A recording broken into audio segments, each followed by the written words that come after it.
오늘의 사연 지금 바로 시작해 볼게요. 안녕하세요. 40대 중반의 남자입니다. 제가 대학생이던 시절의 이야기를 한번 해보려고 합니다. 지금은 땅값도 많이 오르고 신식 도시가 들어섰지만 제가 살던 시절에는 그냥 평범한 서울 근교의 동네였습니다. 저희 집은 근처 대학가에 있는 단독주택이었는데 한옥 모양 건물이라 동네에서 조금 유명한 집이었습니다. 이 정도만 듣고도 제가 누군지 알거나 어느 동네를 말하는지 눈치채실 분들도 있겠네요.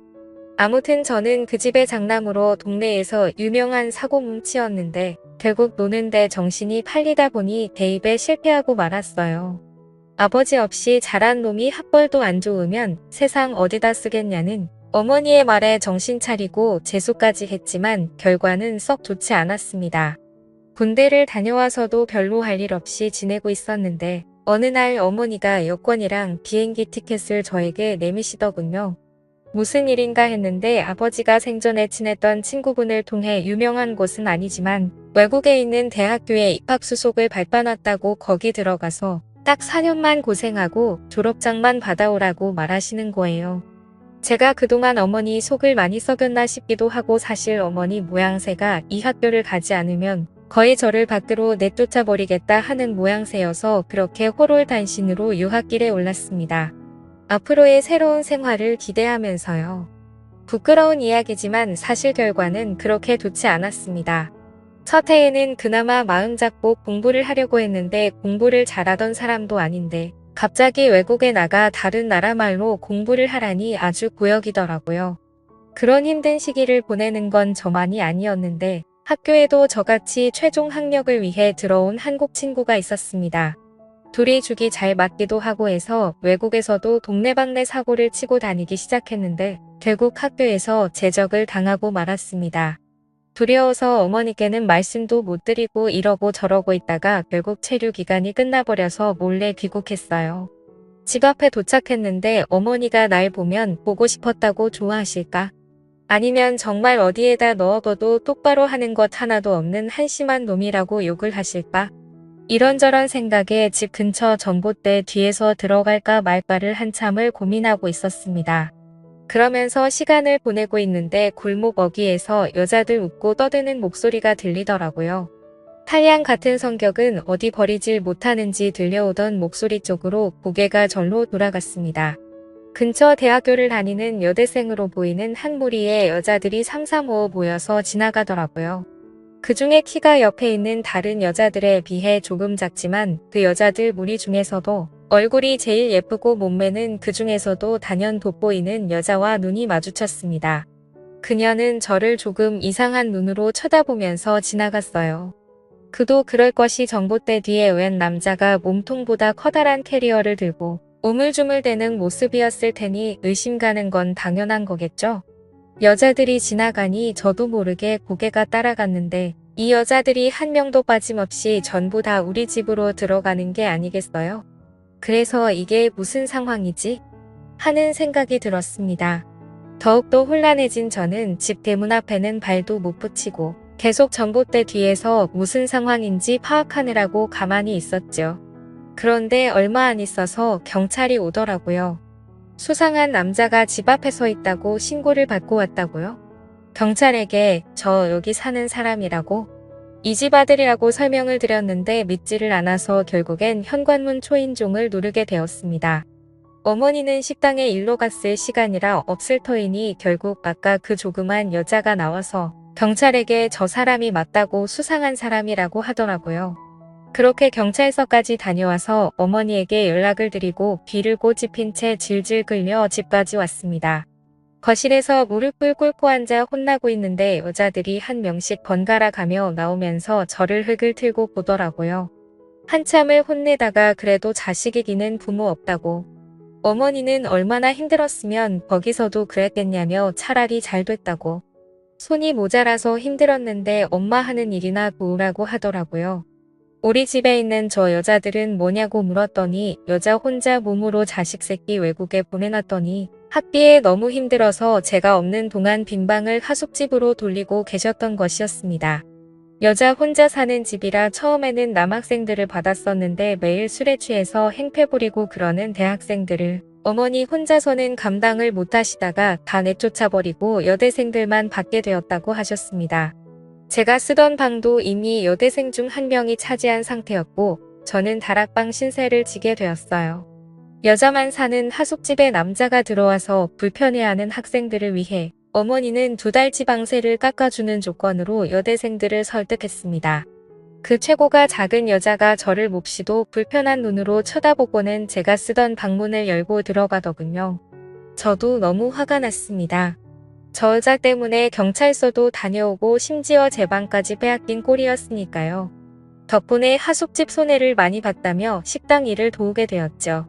아무튼 그렇게 5명이 여대생들과 동거 아닌 동거를 시작하게 되었습니다. 그래도 왕년에 여자 꽤나 울려본 저였던지라 같이 사는 여대생들하고 친해지는 건 문제도 아니었습니다. 오히려 여자들하고 같이 살게 되니 좋더라고요. 어디 멀리까지 안 가도 젊고 예쁜 여자들이 항상 집에 있고 친해지다 보니 술도 자주 마시고 무슨 일이 있을 때마다 저를 불러서 도움을 요청하는데 애인이 5명이 동시에 생긴 것 같은 기분이 들었습니다. 무더운 여름 때였는데 마당이 딸린 주택이다 보니 거기다가 자리를 깔고 술도 자주 마셨습니다. 미녀 여대생들과 마시는 술은 무엇보다 값진 추억이었어요. 그녀들이 여름이라 옷들도 시원하게 입고 있노라면 고개를 둘 곳을 찾지도 못할 정도로 어디를 봐도 숨이 턱 넘어갈 만큼 여자들에게 둘러싸인 환경은 남부러울 것 없었죠. 그런데 단 1명. 저를 보고 경찰을 부른 그 여자와는 도무지 친해질 수 없었습니다. 첫 만남부터 살짝 어긋난 것 때문인지 묘하게 저와는 거리감을 두더라고요. 어차피 하숙집을 떠나면 또 만나겠어 하는 생각도 있고 다른 여자들과는 사이가 좋으니 별로 신경은 쓰이지 않았습니다. 제가 지내는 다락방은 어머니가 지내는 방 바로 옆에 들어가는 문이 있었는데 그 문은 제가 살 때는 없는 문이었습니다. 학생 1명 더 받아보겠다고 무리하게 문을 만들어 개조를 했는데 아무리 잘 꾸며놔도 누가 곰팡 내나는 다락방에서 살고 싶어 하겠어요. 결국 방을 채우지 못하고 빈 방으로 내버려 두고 있었는데 마침 제가 돌아와서 지낼 수 있었던 거죠. 단열도 잘 안 되는 여름에는 지내기가 아주 죽을 맛이었습니다. 다락방을 거실에서 들어갈 수 있는 문을 만들기 전에는 다락방으로 통하는 문은 제 방에 있었습니다. 물론 그녀들이 들어와 살기 시작하면서 제가 쓰던 방에서 통하던 문은 다락방 안쪽에서 막아놓기는 했지만요. 하지만 그날은 특히 더 무더위가 기승을 부리는 날이었습니다.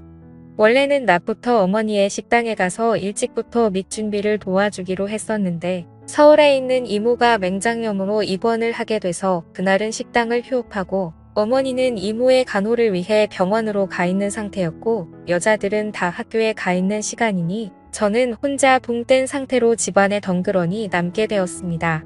정해진 약속도 없고 사실 집에서 놀고 있는 건 제 친구들을 통틀어서 저 혼자밖에 없었기 때문에 급한 약속도 잡기에는 무리였습니다. 근처 책방에서 만화책 몇 권을 빌려와서 누워있는데 해가 중천했더니 점점 다락방이 달궈지기 시작하더라고요. 단열도 제대로 안 되고 창문도 따로 없는 방이라서 방은 서서히 찜통처럼 되고 있었는데 거기에 선풍기 가지고는 이 더위를 쫓아낼 방법은 없어 보였습니다. 그러던 와중에 문득 제 방에 설치된 에어컨 생각이 나더라고요. 다른 방에 비해 제 방은 큰 방이었고 당시에는 에어컨까지 설치된 환경이 아주 좋은 방이었습니다. 당연히 하숙방 중에서 하숙비도 제일 비쌌어요. 자꾸 안쪽에서 대충 떼어놓은 제 방으로 통하는 문이 눈에 밟히더라고요. 따지고 보면 저 방이 원래 저희 방이었어야 하고 우리 집에 들어오는데도 그녀 때문에 경찰서 신세를 줬던 게 생각이 나 괘씸하기도 했습니다. 그녀도 지금 학교에 가 있고 평소에도 여자들의 스케줄을 빼고 있던 저는 다른 여자들도 5시가 돼서야 집에 돌아온다는 게 생각이 났습니다. 원래의 방주인이 잠깐 방을 사용하는데 별 문제가 있겠어? 라는 생각에 그 길로 공구를 챙겨와서 문을 대충 떼어놓은 못들을 전부 다 뽑아버렸죠. 다락방 문은 오래 사용하지 않아서 그런지 여는데 조금 뻑뻑한 느낌이 들었습니다. 하지만 정말 오랜만에 제 방에 들어오게 되었죠. 제가 쓰던 침대는 여자 느낌이 물씬 나는 분홍색 이불로 교체되어 있었지만 제가 쓰던 책상이나 서랍장은 전부 다 그대로였습니다. 이 여자는 에어컨을 언제부터 틀어놓은 건지 방은 이미 제가 들어갔을 때부터 시원해 있었어요. 폭신한 침대가 눈에 들어왔지만 그래도 흔적이 남기 쉬울 것 같아서 바닥에 자리를 깔고 누웠습니다. 빌려온 만화책을 바닥에 엎드리다시피 누워보고 있는데 지상 낙원이 따로 없더라고요. 그리웠던 제 방의 에어컨까지 시원해 있으니 다락방으로 돌아가고 싶다는 생각이 들지 않을 정도였어요. 그 안락함에 취해버린 건지 어느덧 저는 잠에 들고 말았습니다. 현관문이 열리고 집 안으로 여자들이 돌아오는 소리에 놀라서 잠에서 깨버렸는데 너무 당황한 나머지 어쩔 줄은 모르고 있다가 그대로 침대 밑으로 굴러들어가 버렸어요. 침대 밑에 숨어서 심장은 터질 듯이 뛰고 있는데 지금 생각해보면 여자들이 돌아온 걸 깨달았을 때 얼른 다락방 문을 통해 들어갔어도 되지 않았겠나 싶은데 절대는 없는 거니까요. 만약에 문이 삐그덕거리는 소리에 제가 들어왔던 걸 눈치채면 가뜩이나 사이도 안 좋은데 방에 몰래 들어왔다는 낙인이 찍히고 어머니가 하는 하숙집 사업도 망할 수도 있지 않겠나 싶어서 침대 밑에서 숨죽여 상황을 지켜봤습니다. 그녀가 방으로 들어왔는데 정말 심장이 터질 것만 같은 기분이 들더라고요. 너무 빨리 뛰어서 밖에서 들리지 않을까 하는 걱정도 되었는데 다행히도 그녀는 제가 침대 밑에 있는 걸 눈치채지 못한 것 같았습니다. 한참을 침대 밑에 누워있으니 몸이 뻐근하고 불편했지만 저와 어머니의 미래를 위해 숨어있는 걸 포기할 수는 없었습니다. 그 와중에 또 남자라고 침대 밑에서 그녀가 뭘 하고 있는지 너무 궁금하더라고요. 고개를 돌리니 그녀의 맨발밖에 보이지 않았는데 침대 밑틈으로 살펴보니 그녀는 책상 앞에 앉아 있었습니다. 저를 등지고 있었기 때문에 제가 고개를 살짝 빼도 눈치채지 못할 것 같았습니다. 확실히 얇은 나시티를 입고 있는 건 보였는데 밑에는 의자 등받이에 가려 뭘 입고 있는지는 확인이 되지 않았습니다. 그렇게 틈으로 그녀가 뭘 하고 있나 몰래 살펴봤어요. 책상 위에서 잠이라도 들면 도망칠 타임이냐고 생각을 했습니다. 얼마나 버틴 건지 이젠 파악도 안 되는데 그녀가 가방에서 무언가를 주섬주섬 꺼내더라고요. 그녀는 방 안에 혼자서 그녀만의 시간을 즐기기 시작했습니다. 혼자 중얼중얼거리기 시작하며 열심히 꼼지락댔어요. 그녀가 중얼대는 이야기를 들어보니 저는 참을 수가 없었습니다. 침대 밑틈으로 고개를 다시 빼서 그녀가 뭘 하고 있나 살펴봤는데 가방에서 꺼낸 종이 인형들을 가지고 인형극 같은 걸 하고 있었어요. 날카롭고 신경질적인 여자인 줄 알았는데 생각보다 아기자기하고 귀여운 취미를 가지고 있더라고요. 공주님이 어쩌고 왕자님이 어쩌고 하는데 그녀에게선 전혀 찾아볼 수 없던 이미지였기 때문에 저도 놀랐습니다. 한참 그녀가 혼자 떠드는 이야기가 끝나가고 저는 그녀가 혼자서 그러고 있는 걸 끝까지 지켜봤습니다. 그녀의 의외의 모습에 마음속 한구석에 이상한 감정이 생기는 것 같았습니다. 그렇게 그녀를 지켜보고 있었는데 그녀가 책상에서 벌떡 일어나더니 제 쪽으로 몸을 틀더라고요. 너무 찰나의 순간이라 제가 침대 밑으로 고개를 빼고 있는 것도 인지하지 못하고 그렇게 그대로 그녀에게 들켜버리고 말았죠. 그녀는 저를 보고 방이 떨어져 나갈 정도로 소리를 질렀는데 저도 그 소리에 깜짝 놀라 침대 밖으로 튀어나와서 그녀의 입을 틀어막고 미안하다고 사과하며 제가 다 해명할 수 있다고 그녀를 설득했습니다. 다락방이 너무 더워서 에어컨을 잠깐 바람 좀 쐬러 나왔다가 잠들어 버린 자초지종을 설명했는데 그녀는 그 상황은 이해하겠지만 그녀가 혼자서 즐기던 구연 동화를 들었다는 사실에 수치심을 감추질 못하더라고요. 저는 그녀의 동화를 끝까지 들었기 때문에 아니라고 처음 들어보는 동화였는데 그렇게 재밌던 동화는 없었다고 칭찬을 해주었는데 그녀가 의외하는 반응을 보이며 좋아하더라고요. 유치원 교사가 꾸민 그녀는 미래의 학생들을 위해 연습을 하고 있던 것이었습니다. 오히려 그런 마음씨가 더 예뻐 보이고 어느 날부터는 자기 전에 그녀가 자꾸 떠올라서 잠도 이루지 못하겠더라고요.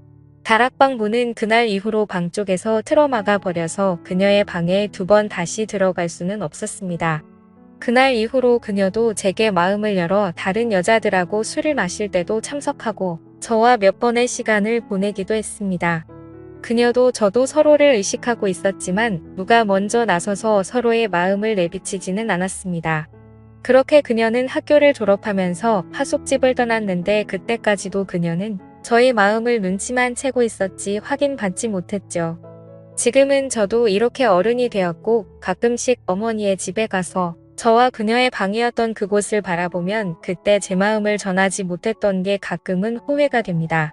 지금의 아내와는 아무런 문제가 없지만 제가 그녀에게 제 마음을 일찍 말했더라면 제 옆에 있는 사람이 다른 사람일 수도 있지 않을까 하는 생각을 하면서 이만 사연 마치겠습니다.